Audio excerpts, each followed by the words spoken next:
Dans cette classe, nous allons apprendre à utiliser les commandes déplacer, copier, rotate, extend et trim.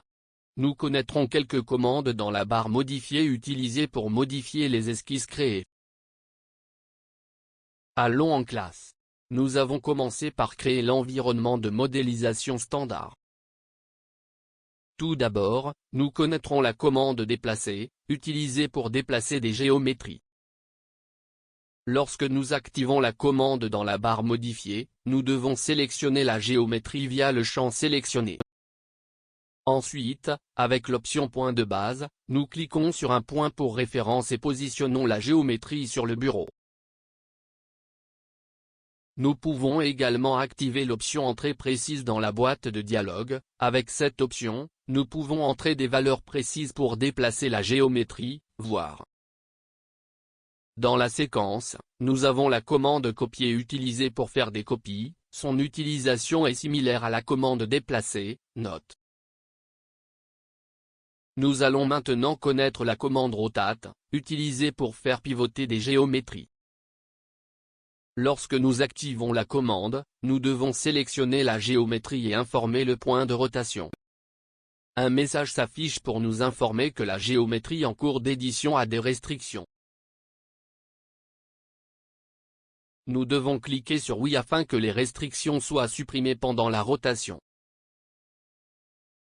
Dans la séquence, nous devons informer la valeur de l'angle de la rotation et confirmer la commande. Pour étendre ou couper des arêtes à travers une autre arête limitative, les commandes extend et trim sont utilisées respectivement.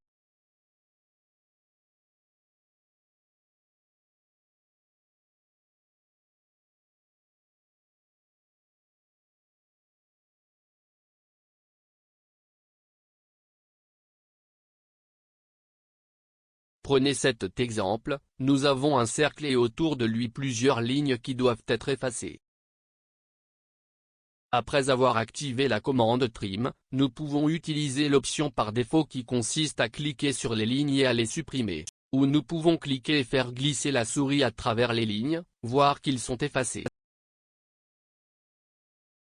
Le raccourci vers la commande trim est la lettre X. Puisque pour étendre les lignes, nous utilisons la commande extend, il suffit d'activer la commande et de cliquer sur la ligne pour l'étendre. La commande trim and extend peut être utilisée ensemble en appuyant sur la touche Shift. Notez que lorsque la commande trim est active, si nous appuyons sur la touche Shift du clavier et cliquez sur la ligne, la commande extend sera exécutée. Et lorsque la commande extend est active, si nous appuyons sur la touche Shift du clavier et cliquez sur la ligne, la commande trim sera exécutée. Cette inversion des fonctions entre ces deux commandes nous permet de gagner du temps lors de la création de sketch. Nous apprenons dans cette classe comment utiliser les commandes déplacer, copier, rotate, extend et trim. Commandes très utiles pour modifier les esquisses créées.